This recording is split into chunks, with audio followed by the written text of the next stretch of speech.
Halo, assalamualaikum warahmatullahi wabarakatuh. Ketemu lagi kita di temu ketiga perkuliahan online mata kuliah komunikasi sosial dan pembangunan. Tapi kalau dijumlah dengan pertemuan yang lainnya, ini adalah pertemuan kita yang ke-6 ya. Oke, masih bersama saya Monica Sriuliarti dan selamat ketemu dulu untuk teman-teman mahasiswa program studi ilmu komunikasi FISIP UNS. Semester 4 kelas B ya, yang, sekarang sudah siap-siap di depan gadget masing-masing gitu ya, untuk, memulai mata kuliah kita hari ini. Semoga semuanya masih dalam keadaan sehat dan semoga kita juga masih tetap dalam keadaan yang happy ya, walaupun dalam kondisi yang serba keterbatasan gitu. Tapi harus tetap bersyukur dan perkuliahan juga harus tetap berjalan gitu ya. Oke, hari ini kita akan bahas mengenai peran komunikasi massa dalam pembangunan. Ya, jadi kita masih akan melanjutkan segala hal yang sudah kita bahas di pertemuan-pertemuan sebelumnya, gitu ya. Oke, yep. Nah, hari ini kita akan belajar apa aja? Oh ya, sorry kalau misalnya kedengeran suara ayam-ayam seperti biasa. Syuting ini. Pembuatan materi ini dilakukan pagi hari ya, dengan, ruangan yang tidak kedap tentu saja. Kalau kedap nanti saya udah jadi pengusaha studio kali ya. Dan nanti kalau ada tukang-tukang sayur atau ada ibu-ibu jualan nasi liwet lewat gitu ya, semoga kalian semua dalam keadaan yang kenyang gitu ya, jadi nggak ikut membayangkan nasi liwetnya seperti apa enaknya. Oke, hari ini menu kita akan bicara tentang komunikasi massa, and then kita akan moving on ke saluran dalam komunikasi massa, yaitu kita kenal sebagai media massa, dan terakhir adalah peran media massa dalam komunikasi pembangunan gitu ya. Oke, kalau bicara mengenai komunikasi massa, teman-teman pasti sudah hafal di luar kepala ya, sudah ngelotok kalau orang Jawa bilang. Tapi saya paling suka banget nih untuk menggunakan modelnya Laswell ya. Kita semua sudah tahu model ini juga model yang paling populer ya teman-teman untuk digunakan karena ini mudah sekali untuk menganalisis atau untuk melihat elemen-elemen dari proses komunikasi. Laswell bilang komunikasi itu adalah who, ya kan, says what, to whom, by what channel, with what effect. Benar nggak? Nah, kalau kita aplikasikan dengan komunikasi massa, aduh itu judul di atas harusnya bukan media massa. Itu harusnya komunikasi massa ya guys, judulnya guys. Oke, enggak masalah. Kita akan coba untuk melihat lagi biar kita punya persepsi yang sama terkait dengan komunikasi massa. Saya akan coba aplikasikan komunikasi massa ini ke dalam modelnya Laswell. Ya. Jadi yang pertama, dia bilang who. Who ini kalau dalam komunikasi kan sebagai source ya, atau kalau istilah kita tuh komunikator, ya nggak sih? Nah, kalau dalam komunikasi massa, komunikatornya itu tentu saja adalah bisa orang, ya kan? Bisa institusi, tetapi yang akan menyampaikannya itu adalah organisasi media massa, ya, organisasi media massa. So, it cannot be understood as a person ya. Jadi tidak bisa kita pahami sebagai orang, satu orang nggak bisa karena satu orang tidak bisa bekerja sendiri kalau untuk proses komunikasi massa. Kemudian yang kedua, says what, tentu saja pesannya ya. Pesannya itu adalah informasi apa yang ingin disampaikan ya. Nilai apa yang ingin ditransfer misalnya. Kemudian ketiga itu to whom, dan kita bicara komunikan, jangan sampai kebalik ya, komunikator dengan komunikan. Kalau di komunikasi massa, tentu saja to whom-nya ini adalah khalayak massa atau kita bisa sebut audience, ya kan? And then next elemen keempat adalah channel, by what channel. Tentu saja di sini kalau by what channel-nya karena kita bahas komunikasi massa, by what channel-nya adalah media massa, betul banget. Ya, kemudian yang terakhir adalah with what effect atau efek yang ditimbulkan dari pesan, ya. Jadi definisi efek ini kita akan, spesifik melihatnya sebagai konsekuensi dari pesan, gitu ya. Jadi bagaimana respon khalayak terhadap pesan yang sudah diberikan. Itu tadi komunikasi massa dan kita pakai konsepsinya Laswell ya teman-teman ya. Oke, nah ini baru nih media massa nih. Kalau bicara tentang media massa, ada banyak ahli yang mengklasifikasikan media massa ini dengan berbagai klasifikasi ya.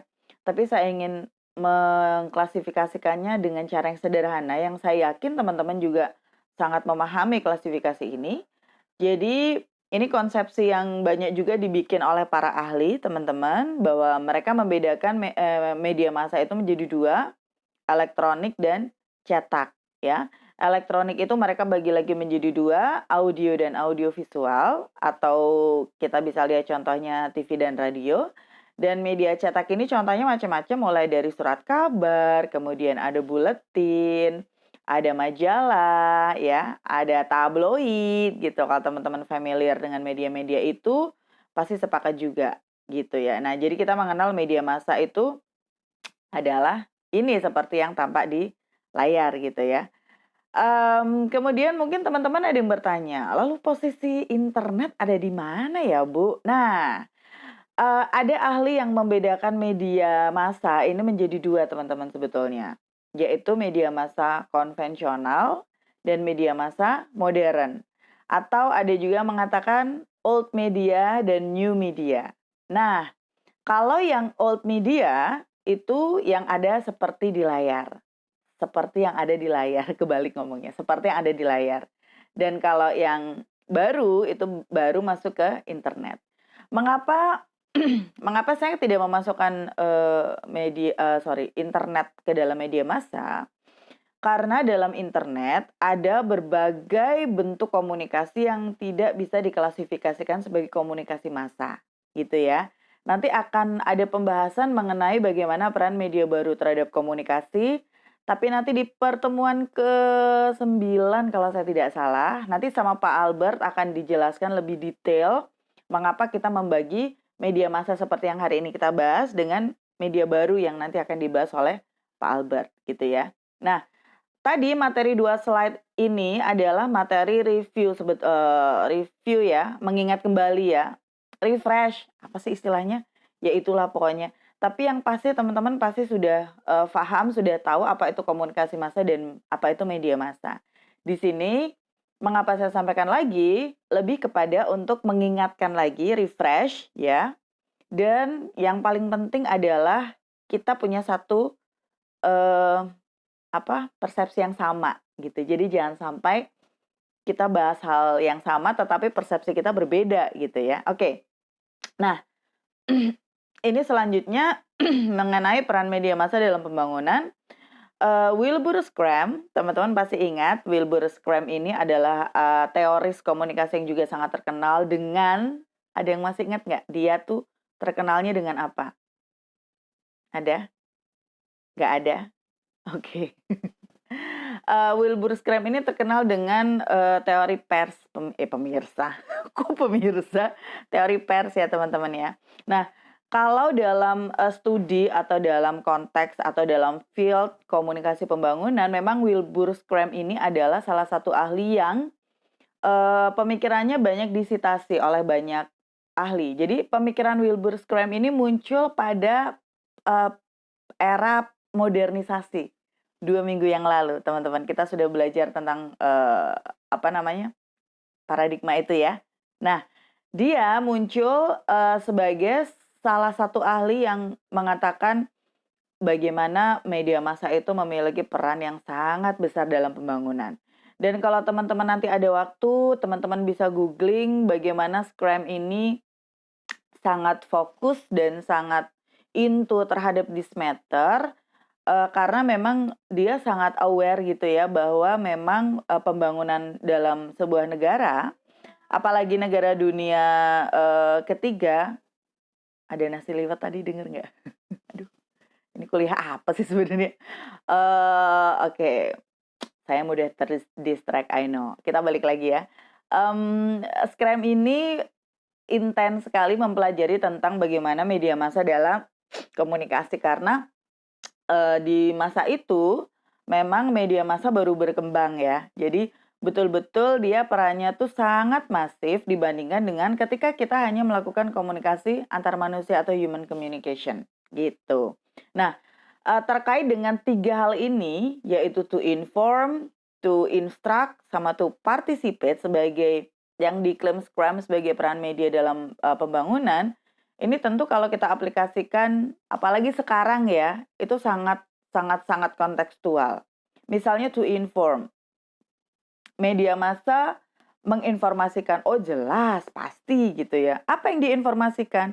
Iya semuanya, maksudnya segala hal yang memang itu akan menjadi hal yang penting untuk bisa mensukseskan pembangunan, entah apapun itu bentuknya pembangunannya, gitu ya. Entah mau pembangunan secara, material maupun non material gitu ya. Kemudian to instruct, karena akan lebih karena, media massa ini cakupan audiensnya adalah audiens massa, di mana yang disebut audiens massa ini kan tidak bisa dihitung ya.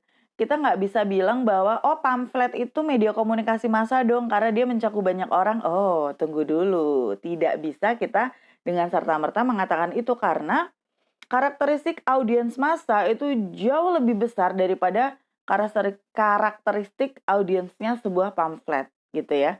Makanya dia memiliki peran yang penting to instruct, untuk menginstruksikan seseorang untuk melakukan sesuatu, gitu ya. Karena cakupan dia sangat luas, sangat massal gitu. Dan yang terakhir adalah participate. Kalau teman-teman ingat bahwa, dalam salah satu konsep pembangunan ada istilah pemberdayaan, ada istilah bagaimana masyarakat itu ikut berperan serta dalam mensukseskan pembangunan, tidak hanya sebagai penerima pesan, atau tidak hanya sebagai pihak yang dibangun dalam tanda kutip, tetapi juga mereka memiliki kompetensi atau mereka memiliki kemampuan untuk berdaya guna. Nah, di situ peran media datang. Di situ peran media massa bekerja, gitu ya.